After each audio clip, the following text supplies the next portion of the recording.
ادعمونا بلايك للفيديو واشتراك بالقناة فهذا يدعمنا كثيرا. Bismillah ar-Rahman ar-Rahim. Assalamu alaikum and good morning everyone. In our today's session, we will be focusing on proximal lesions of the posterior teeth, and we shall learn how to perform aesthetic restorations in these clinical manifestations of carious lesions using dental composites. Despite significant improvements in composite systems and adhesive systems since their introduction, posterior restorations still require a careful placement technique in order to avoid microleakage, post-operative sensitivity, or less than ideal anatomy.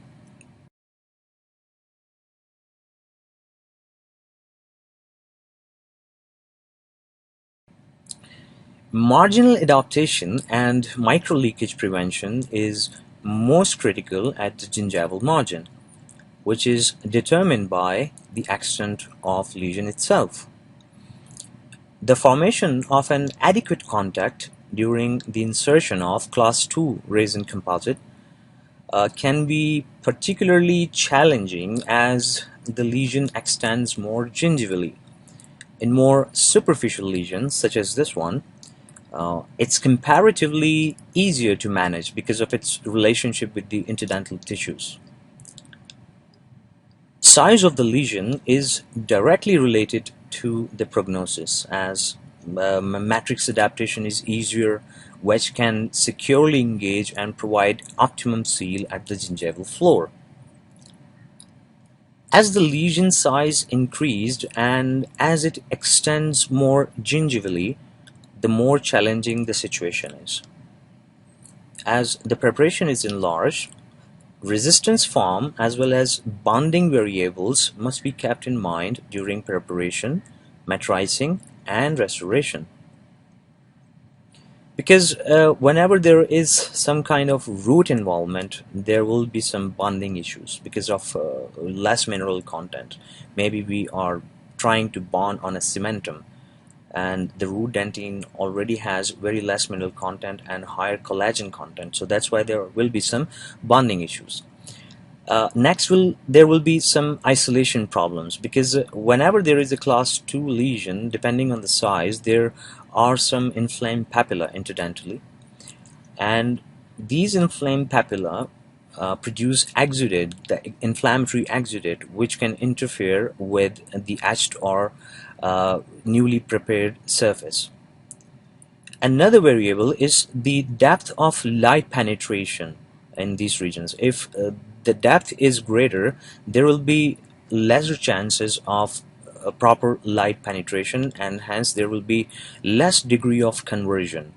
And because of less degree of conversion, there could be some problems with the bonding, or there could be some uncured composite.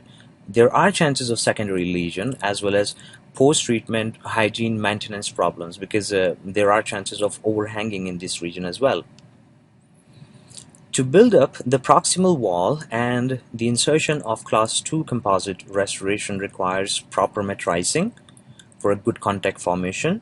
Hence, correct use of enamel and dentine etching bonding steps and incremental placement of the resin composites and careful finishing is extremely important. Anatomically correct and tight contacts are difficult to achieve with resin restorations because resin composite materials are not condensable like amalgam.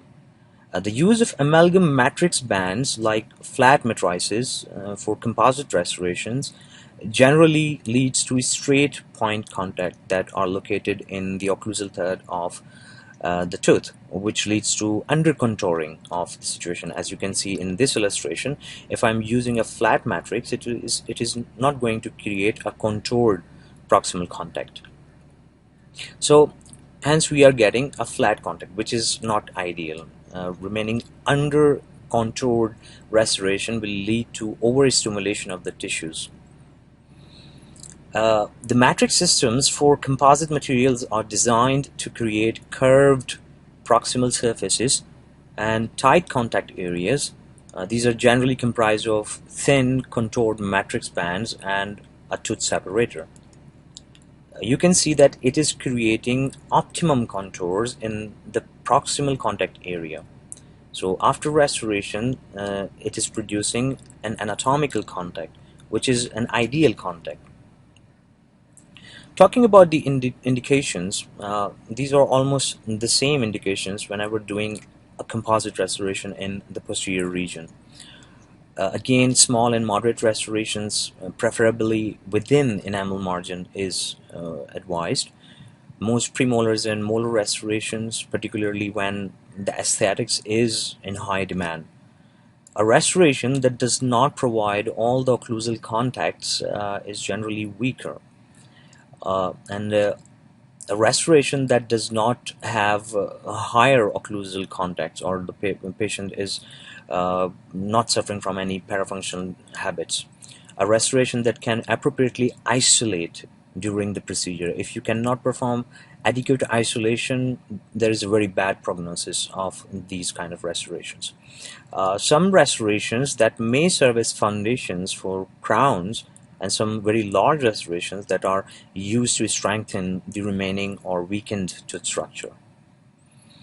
When the operating site cannot be appropriately isolated, I told you that these are among the contraindications, because if you will do the restoration, there will be minimal curing in the gingival region. There are chances of bond failure in that region, so it's always contraindicated that you use some other materials, such as you can try a sandwich technique by using resin modified in these areas prior to use any composite.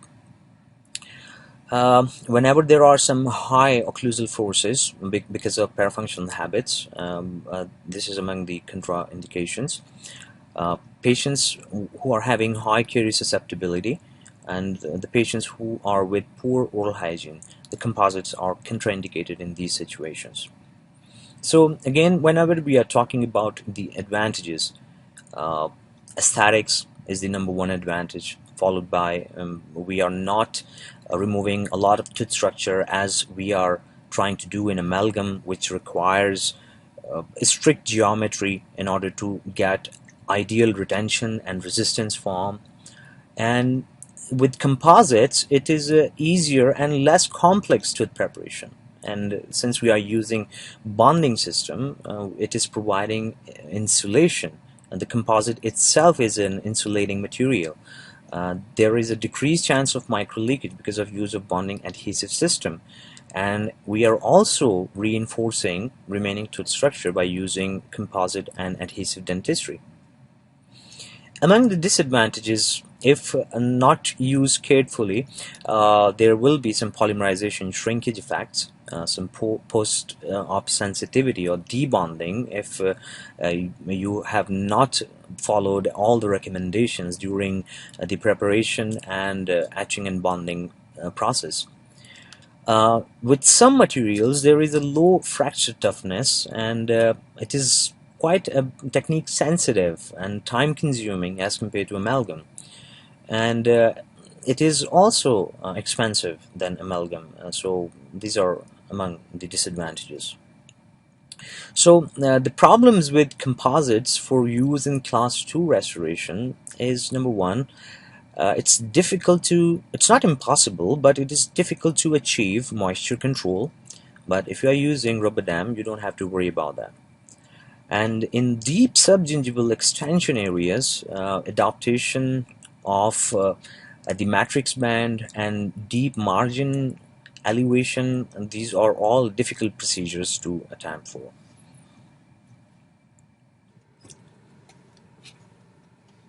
So next we'll discuss the clinical techniques for class 2 composite restorations. As you know, the shade of the tooth is the most important parameter when aesthetics is the paramount. The shade of the tooth should be determined before the teeth are subjected to any prolonged drying, because dehydrated teeth become lighter in shade as a result of decrease in translucency. Minor or no tooth preparation, it may be necessary to clean the operating site with a slurry of pumice to remove the plaque, pellicle, and superficial stains along with the calculus deposits if there are. Knowing the pre-op occlusal relationship is paramount for optimum restoration, so we shall mark the occlusal marks before any restorations. Local anesthesia should be provided to make more pleasant and uninterrupted procedure. It also results in marked reduction in salivation. Isolation is extremely important for a successful composite restoration. Although with cotton rolls and other means of indirect isolation, a composite restoration can be performed, but it's highly unpredictable.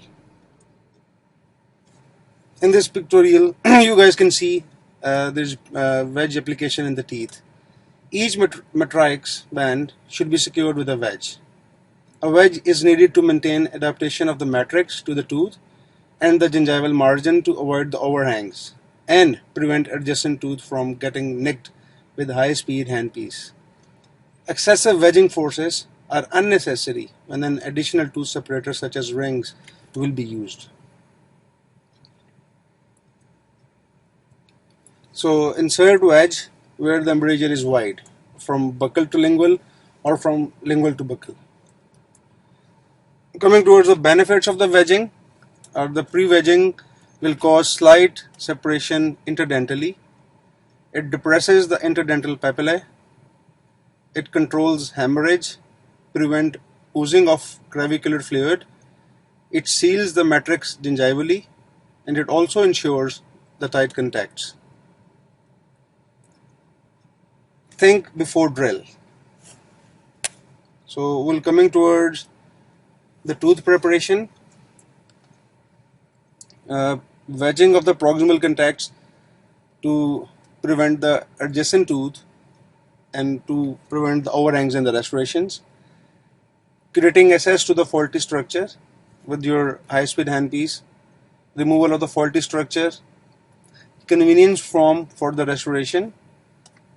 And then the retention is obtained by the bonding. Tooth preparation for class 2 has decreased pulpal depth of axial walls, which allows greater conservation of tooth structure. Occlusal and proximal wall converge occlusally and provide additional retention from the vertical movements. Proximal box preparation has a cavo-surface angle at right angle to the enamel surface, facially or lingually. Bevels are given on the occlusal surface and that are optional due to the direction of enamel rods, whereas proximal surface beveling must be done prudently. Gingival floors should clear the contact apically and they should be butt joined. After the tooth cavity preparation, the matrix system is selected based on the operator preference, the cavity location and the size. If the contact is not opened during the tooth preparation, then conventional matrices materials may be simpler to use rather than the curved matrix bands and the separating rings. If you are using a Toffelmeier retainer, then always pre-burnish your band using a ball-ended burnisher to create a slight contours at the contact point. Otherwise, it will create a flat contact which is under-contoured again and not ideal. In larger cavities, a circumferential band can be chosen over a sectional bands. Ultra-thin curved or self-retaining circumferential bands enhance the ability to form tight curved contact areas and should be used rather than the traditional circumferential amalgam matrix bands in a Toffelmeier retainer. If the tooth is in irregular position and embrasure shapes can sometimes prevent seating of the ring, it is useful for a dentist to have a variety of separating rings with different tine shapes, with round or rectangular cross sections for a better fit in some buccal or lingual embrasures. When a matrix system and a separating ring is used, the matrix position should be verified prior to the application of the bonding agent and resin composite material. A properly matrixed tooth shows no gap along the gingival margin between the tooth and the matrix band. The problems with the matrix, use always pre-contoured matrix to form a proper contact point. If you use a straight matrix, it will also make a flat surface and it will retain it like under contoured restoration. Your matrix should be passively and shouldn't deformed.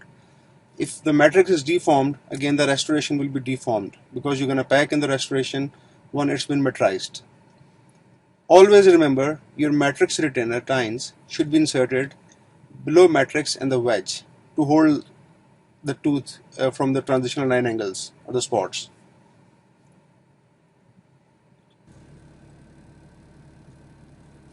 Let's discuss some clinical aspects of class 2 restorations.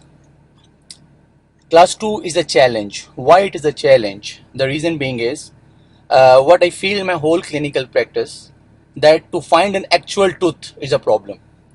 Patient complains that food is trapped, but most of the times when you examine that situation clinically, the ridge remains intact.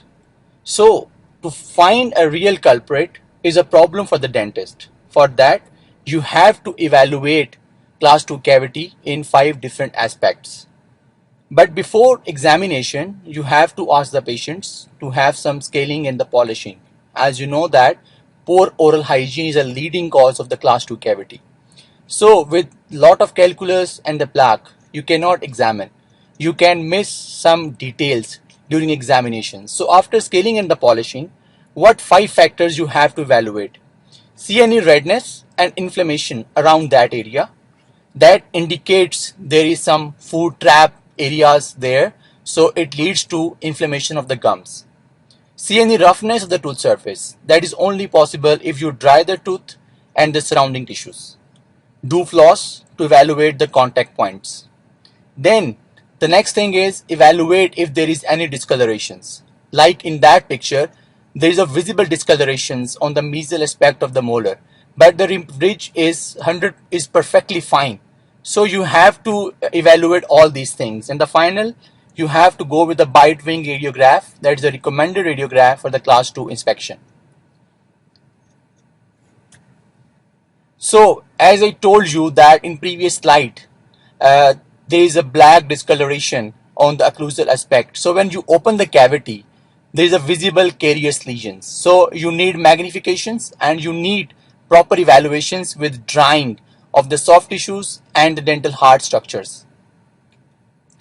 What is an ideal contact? As we know that in posterior teeth, the contact is on the buccal sides and at the junction of the occlusal and the middle third. But here, the contact between 2 premolars is good, but the contact between premolar and the molar is full of defects.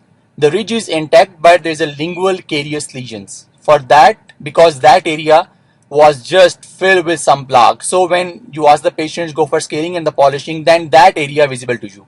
So you have to follow the protocols. Like that one, that's a very clear picture. There's an open contact and the food trap is visible there. When there is food lodgement, there is demineralizations, and that demineralizations leads to demineralization of the dentine, and then enamel gets unspotted and then fracture with mastications.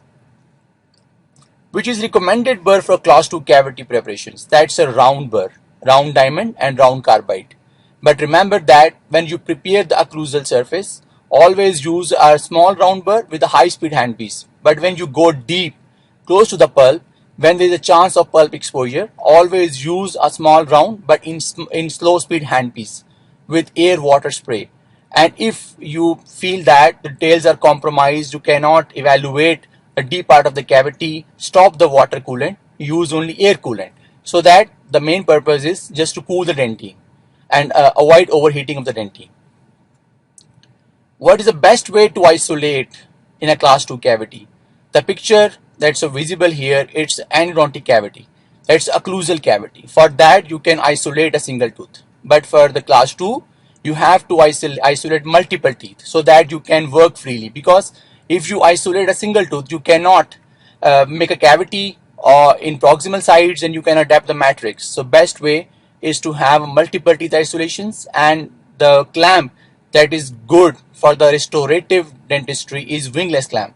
because it's small in size and it gives you a space for better performance of your dental work. As you see that when there's a one wall missing, it's an ideal cavity. It's easier to restore because you have the neighboring premolaries there that guides you about the height of the marginal ridge and helps you in the adaptation of the matrix in a better way. So it's the easiest one, but these are very rare in clinical practice, because when there is a class 2 cavity on one side, possibility there is a cavity on the other side as well. Like that one, when two teeth need to be filled, it means that two different teeth, different walls are involved. So you can pass the matrix at the same time and with the wedge at the same time and build them at the same time, no problem in that. But here is a challenge, here's a problem, because two adjacent walls are missing. You don't have any guidance from height of the marginal ridge. So here is a problem. Here you have to build one wall at one time. So the wall that you have restored, it guides you in building up of the second wall. And here you have to pass the two matrix at the same time, but build one wall at a time, remove the matrix, and then shift your retainer to the next wall. So it gives you a tight contact. But if you try to build both walls at the same time, what would happen? There might be a space in between the two teeth that leads to poor contact, and then there's the same complaint of the patient again and again, there's a food lodgement.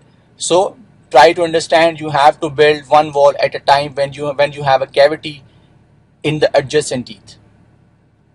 The most important thing in class 2 is to close the cervical contact. That's the most important thing, because when the contact is open, there is a problem with inflammation, secondary caries, and then there is a contact is open, it leads to marginal leakage as well. So to close the cervical contact, you need a tight wedge, and it should be a wooden wedge. It should not be a plastic wedge because it can slip away. And if you don't get a tight cervical contact, you can use a bigger wedge or tie a Teflon tape on the wedge to make the contact tight. A lot of colleagues ask me, can we build the proximal wall with the flowable composite? The answer is no. The reason being is flowable is a very soft material. It has poor strength, so it can fracture. You need a packable composite here in building of the proximal wall, because packable has more filler content. It is stronger as compared to the flowable ones. So let's see a clinical case of class 2 composite restorations. A 30-year-old female patient presented to me with history of food trap between upper first molar and second premolar. The tooth are almost covered with calculus. So before any examination, I advise the patient to go for scaling. As we know that patient most of the times, they argue that they are only visiting you for the restorations and they don't need any scaling. But to evaluate a lesion in an area where a lot of calculus is difficult for the dentist. So please always ask. So after examination, the next step is to prepare the cavity. For cavity preparation, the most important thing is you have to pass the interproximal wedge, because interproximal wedge helps you in protection of the soft tissues and also prevents the drilling of the adjacent tooth. And remember that the good wedge is wooden and it should be triangular, and you have to pass the wedge from the buccal side to the lingual side depending on the space available in the embrasure area. So next thing is you have to open up the cavity. I asked you already that you can use round diamond burr on the occlusal surface with the high speed handpiece. When you go down, use a round diamond but in slow speed handpiece, and try to use air and water coolants. But if your details are compromised, you can use an air coolant as well. Here you can see that cavity is still dirty. There's a lot of demineralizations and you cannot bond the composite in that cavity. The reason being is the collagen is denatured and there's a demineralization. So the composite cannot bond perfectly. So you have to remove all of the caries. The next thing is I pass the rubber dam. Why I not use a rubber dam in my previous slides? The reason being is the contact was quite irregular. So when you try to pass the rubber dam in irregular contacts, rubber dam sheets can be tear off. So better to prepare the cavity, open up the proximal contacts and then pass the rubber dam. So here the cavity is still dirty and there's a lot of soft caries there. we have to remove it. We don't have to leave any caries there, because that caries is a weak part of the tooth that can lead to debonding of the composites. So here you can see the cavity is very clean. There's no demineralization left there. There's no dark caries. Enamel is sound. Dentine is sound. That's an ideal cavity to restore with the composites. And always remember that the contact should be open between premolar and the molar for the passive placement of the matrix, because the wall of the shape of the wall of the proximal side is always dependent on the shape of the matrix. But when the matrix is deformed, then the shape would be deformed. So you have to place a passive matrix, and the shape of the matrix should be preserved. So next we just pass the two matrix simultaneously and interproximal wedge in between, and we will build one wall at one time. And as you see in the picture, the tines of the matrix retainer should be in between the matrix and the wedge. So we will fill one wall, and then we will remove the matrix from that wall and shift the matrix retainer to the next tooth. So here one wall is constructed. No, the matrix tines have been shifted to the molar.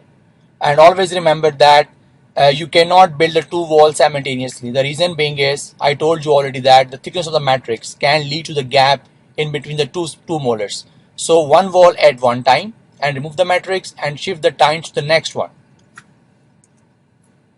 So here the class 2 has been converted into class 1. So now we have to restore the central part now.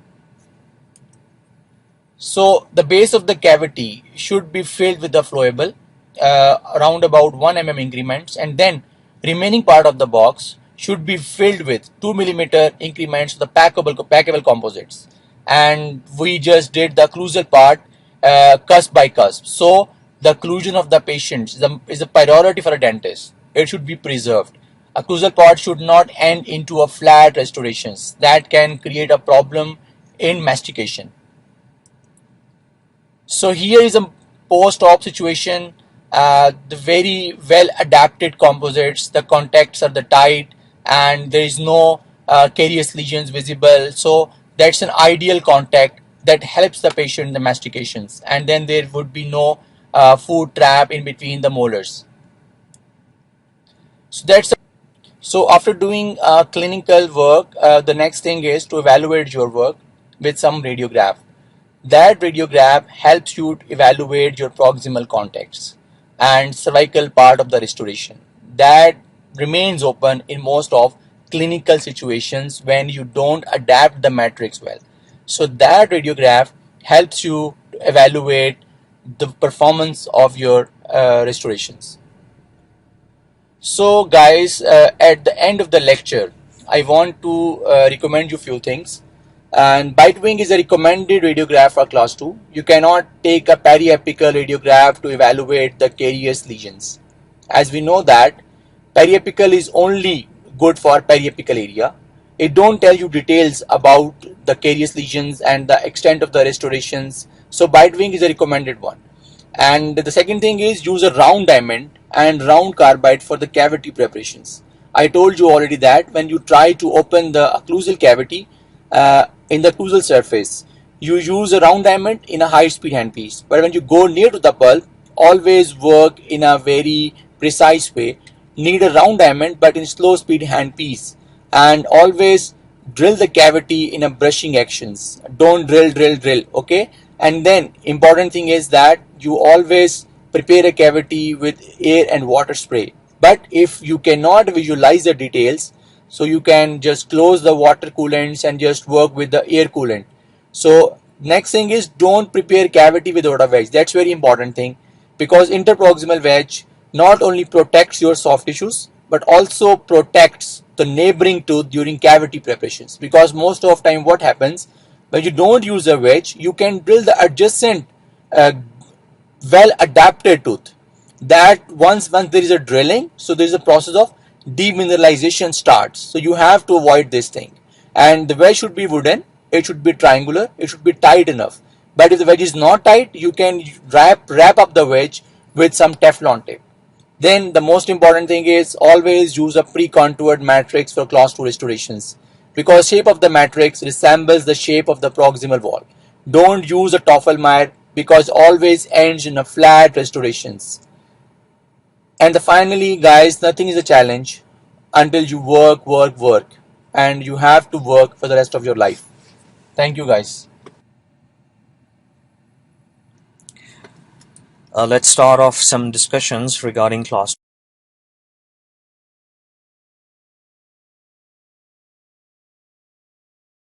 2. Dr. Zuhair, I'm always concerned about the gingival area of a class 2 lesion. What are your thoughts about this Thank you, situation? Dr. Kashif. That part is most difficult to restore. The one important aspect of that thing is it's very close to the gum. There is a salivation is there, so difficult to restore that area, and difficult to pass the matrix in that area. And sometimes the cavity is so deep that you have to go with some gingivectomy to expose the margins. And sometimes the gums are also inflamed because of food packing. Yes, and you know that in that area cementum is exposed. There is no enamel and dentine, so the bonding is weak. But we don't have any choice. We don't go with an amalgam. We don't go with the glass ionomer cement. So composite is the only choice we have. But we can improve the bonding by just going with etchant, and then we have to multiple applications technique of the bonding agents to get the good bonding here. So bonding was only concern till yet you mentioned, Dr. Zuhair. What are the other concerns we have to talk about in this zone specifically? Like the flow of the composite. Can we pack the composite so deeply in such restorations? And the depth of penetration of light. Yeah. For the curing, yeah. The curing itself, because the composite in the gingival area tend to become undercured because of improper light direction, and the degree of conversion is also minimum because of the duration which is used for the curing. So that's why transcuring is recommended. Yes, cure it from all the sides. All the sides. So my idea in that situation is, why not we just go with gingivectomy on the first day and then let the gums heal, or we can raise the flap and then expose the margins and not then the just full flap, in my humble opinion, doctors. And we can go with mini flaps, or cautery is the better option. If you can just cauterize that area to control the with lasers or electrosurgery. Yes, any option you want to uptake, there's no problem. And what are your comments, Dr. Zuhair, for the bonding? When we usually apply the bonding agent, it accumulates in the proximal area, and it interferes with the composites for the proper adaptation. As the book of operative mentions, we have to air the bond until the ripples get forming, the waves get forming. Otherwise, a thick layer of bond is there. No, that will be easier to degenerate. Dr. Dilavar, you can apply multiple coats of the bonding agents and then make them thin. But we have to evaporate the solvent. Yes. Yeah, that is important. So you get a thin layer. Okay, and the fourth important thing is that you have to be very good in matrix adaptation in deep areas. Very difficult job. It's not an easy job. Indeed, the wedging itself is sometimes you have to modify the wedge. So sometimes the contacts are too tight that you have to pre-wedge in order to get some space. Wedge sometimes comes in between the cavity preparation. So you need to trim the wedge as well. But that wedge is important for the matrix adaptation because it's a custom wedge. Even after trimming the wedge, when you're drilling a class 2, your wedge also get a custom preparation. Exactly. It's drilled with a cavity that preparation. Wedge is important while restoration because that is copying the previous image. Yes, it can adapt well during matrix application. Easy to place and provides optimum force for the matrix. Not unnecessarily huge force is being applied. Dr. Kashi, what I realized that to find the class 2 lesion is a problem. Most of the times patients have visited us and they say we have food traps there. That is maybe because of lack of availability of the latest equipments like a radiograph. Another reason could be that the marginal ridge remains intact. Yeah. And the patient, whenever sees in the mirror, it only sees that, my occlusal floor is intact. And even some GPs, Dr. Kashi, even some good general practitioners, they just have a look and told to the patient everything is okay. No cavity has been seen.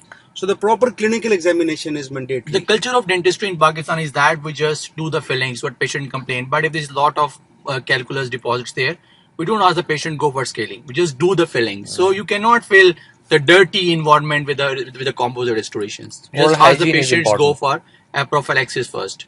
Then that area is clear to you. You can evaluate in a Composite better way. itself is contraindicated in these situations. The patient is Oral having poor hygiene. oral hygiene and a lot of calculus. Why you are doing composite in this Yes, but once situation? there's a plaque and calculus deposits, the might be you Even miss people some come to you with important material details. and the soft tenacious deposits. Yeah, you're right. You might miss some important details when you're examining with heavy calculus. So for that thing, I mentioned in the lecture that 5 important things: red nets around soft tissues, and pass the floss, do bite wings, and evaluate the Bite discoloration. wings. Yes. Bite wing is Can you important. explain the point of floss? You explained something very tricky about the floss. Yes, when there is the contact is not regular, the floss get tear off. When you Yeah. pass the floss, it get tear off. You get So- fibers Yes. coming off the floss. Yes. And don't ever try to explore with a sharp probe. No, never. You can cause cavitation. Yeah, from And- reversible to irreversible. No, it's so irritating situation. Patients complain they have irritation after eating because they use some toothpicks and needles even to clear that area. So it's a very challenging thing to restore Even class the 2. piece of and new papers. Yeah, exactly. Some people told me they use new currency notes to clear Yes. their proximal contacts. Sometimes they visit us and we will take some thing to clear that area. So that's not an easy thing to evaluate and not easy to restore.